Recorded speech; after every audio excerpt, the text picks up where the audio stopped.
Welcome to Analects of Wisdom. Here on another episode of Sacred Texts Summarized, we'll delve into the profound wisdom of the world's most transformative spiritual and philosophical writings. Today, we venture into the enigmatic and playful world of the Zhuangzi, a cornerstone of Taoist thought attributed to Zhuang Zhou or Master Zhuang. Imagine a world where reality and dreams blur, where the absurd and the profound dance in harmony. This is the world of the Zhuangzi, a text teeming with paradoxes, whimsical anecdotes, and deeply transformative lessons about life, death, and the art of letting go. Today, we'll explore these timeless teachings and uncover their relevance to our modern lives. Here, in the pages of the Zhuangzi, you'll find talking fish debating the nature of happiness, philosophers transforming into butterflies, and reclusive sages content to let the world spin on its own axis. On one hand, it's a text brimming with light-hearted tales that amuse and perplex us. On the other, it's a deeply philosophical work that dares to question the nature of reality, identity, and perception. It forces us to confront how much we take for granted, and how easily our sense of truth might dissolve when viewed from another angle. The Zhuangzi is a collection of stories, parables, and philosophical musings that invite us to challenge conventional thinking and embrace the ever-changing flow of life. Written during China's Warring States period, it reflects a time of chaos and uncertainty, making its message of effortless living and radical acceptance all the more poignant. Zhuang Zhou, its presumed author, weaves humour, imagination, and paradox to teach profound truth. His writings, alongside those of Laozi, form the foundation of Taoism. But before we dive into its teachings, let's consider this question. What if the way we see the world is just one perspective among infinite possibilities? How would that change the way we live? During the Warring States period, China was rife with conflict, and intellectuals raced to offer systematic answers to the era's turmoil. Confucians advocated social harmony through ritual and moral rectitude. Mohists emphasized universal love and practicality. Legalists championed strict laws and harsh punishments to control society. Zhuangzi, however, seems to hover above the fray, reminding us that our carefully constructed systems might be nothing more than illusions, a single lens among many. The text mocks the gravity with which these rival schools cling to certainty and invites a radically different approach, to let go and see what happens when we embrace the unknown. Let's begin with one of the most famous passages from the Zhuangzi. Once, Zhuang Zhou dreamed he was a butterfly fluttering about, carefree and happy, doing as he pleased. He didn't know he was Zhuang Zhou. Suddenly, he woke, and there he was, solid and unmistakably himself again. But he didn't know if he was Zhuang Zhou who had dreamed of being a butterfly, or a butterfly dreaming he was Zhuang Zhou. This parable invites us to question the boundaries between reality and illusion. Are we truly awake in this life, or are we simply dreaming? The butterfly dream challenges us to see beyond fixed identities and recognize the fluid nature of existence. Perhaps the truest freedom lies in embracing this ambiguity. With this simple yet profound anecdote, Zhuangzi topples the fortress of our everyday certainties. If Zhuang Zhou himself could not discern whether he was a man dreaming he was a butterfly, or a butterfly dreaming he was a man, how much trust can we place in what we label reality? This dream dissolves the boundaries between observer and observed, imagination and fact. It nudges us to consider that our perspective might be as ephemeral as the flutter of wings, a perspective that can shift in an instant. Think about your day. How often do you get caught up in the roles you play as a parent, a partner, an employee? What would happen if you approached these roles like a butterfly, light and free, instead of carrying the weight of expectations? Maybe, just maybe, we'd feel a bit more alive. Zhuangzi isn't asking us to shirk our responsibilities, but rather to hold them more gently.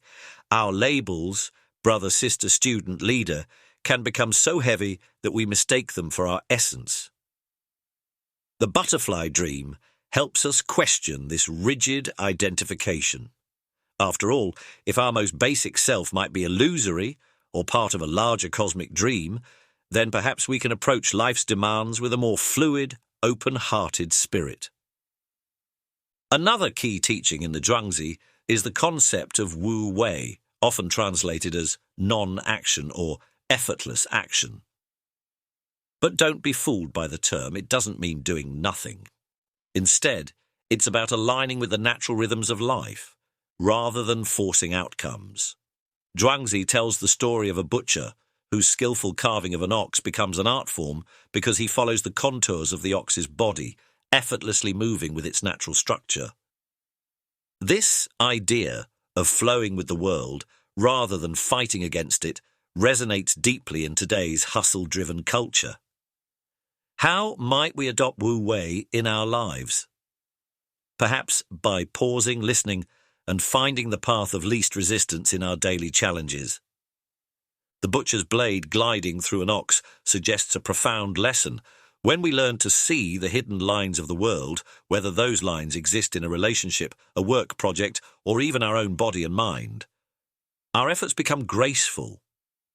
Instead of bulldozing through obstacles, we discover an elegant path. This principle undergirds much of Taoist thought, echoing Laozi's message in the Tao Te Ching, that water, by yielding, can wear down the hardest stone. In the Zhuangzi, this yielding is not passivity but a vibrant sensitivity to the currents of life. Let's consider the parable of the useless tree. A carpenter and his apprentice pass by a large gnarled tree. The apprentice remarks that the tree is useless, its wood is too twisted for building. But the carpenter points out that its very uselessness is what allows it to thrive. No one cuts it down. It provides shade and endures. Zhuangzi's lesson here is profound. What we perceive as useless might actually hold immense value. In a world obsessed with productivity and purpose, how often do we overlook the beauty of simply being? We can apply the useless tree parable in countless ways. Think about moments in your life that appear to lack tangible value. Perhaps you spent an entire afternoon watching clouds pass or quietly sitting on a park bench. From a productivity standpoint, you might label that time wasted. Yet it is precisely in those useless moments that we might replenish our spirit and catch a glimpse of life's inherent simplicity. Zhuangzi reminds us that doing nothing has its own hidden wisdom, just like the gnarled tree that endures because no one tries to exploit it. Ask yourself, where in your life do you feel useless or undervalued? Could it be that this space is where you find freedom, away from societal pressures and expectations? Maybe the gnarled tree within you is a source of strength. In a culture that measures people by their output, grades, salaries, likes, and followers, Zhuangzi offers a radical alternative. The concept that uselessness might save us from the constant grind. Through the story of the twisted tree, he gently urges us to protect those parts of ourselves that are unfit for commodification. Like the ancient carpenter, we can learn to value the subtle shade these useless aspects provide, discovering new forms of peace that society's superficial yardsticks cannot measure. One of Zhuangzi's most radical teachings is his perspective on death.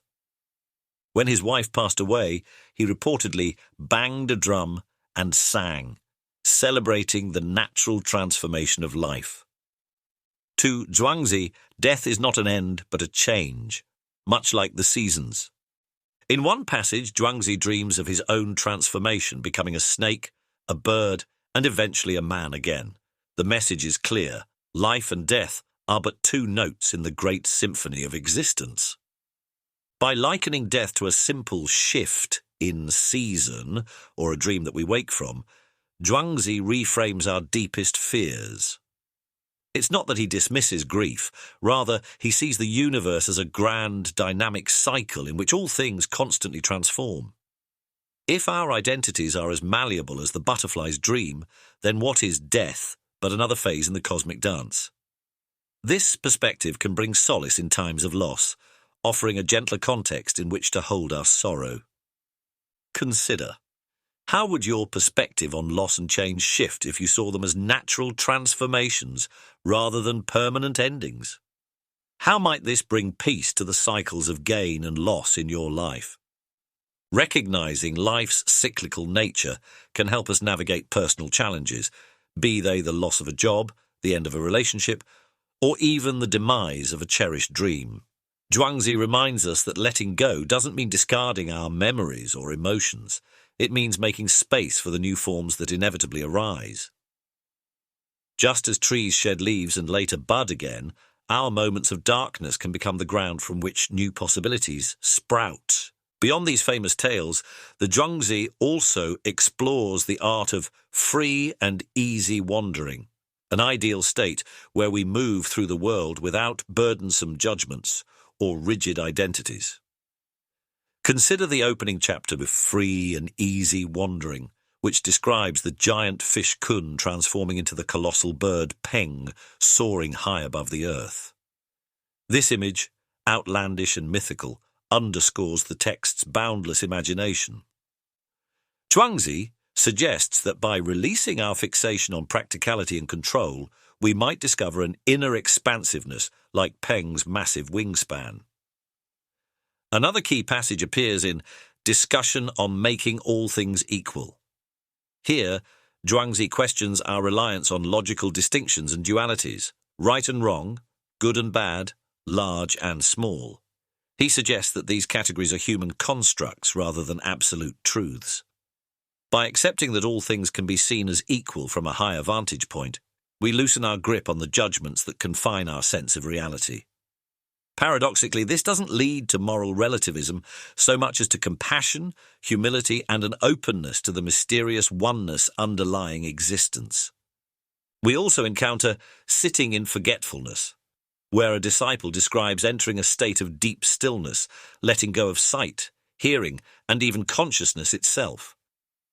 It's a practice akin to meditation, yet presented in the Zhuangzi's distinctive style, infused with humour and paradox. This forgetting isn't about losing oneself in a void, it's about transcending our usual mental chatter so that we can genuinely encounter the Tao, the ineffable way that moves through all things. The Zhuangzi is not a text to be solved, but a companion to walk alongside.